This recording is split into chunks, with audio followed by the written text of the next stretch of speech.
بسم الله الرحمن الرحيم والشمس وضحاها والقمر إذا تلاها والنهار إذا جلاها والليل إذا يغشاها والسماء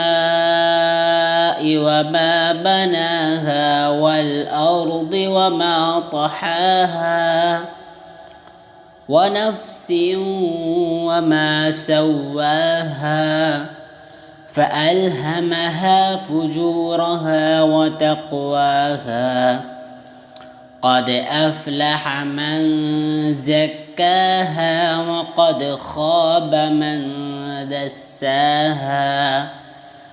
كذبت ثمود بطغواها إذ انبعث أشقاها فقال لهم رسول الله ناقة الله وسقياها فكذبوه فعقروها فدمدم عليهم ربهم بذنبهم فسواها ولا يخاف عقباها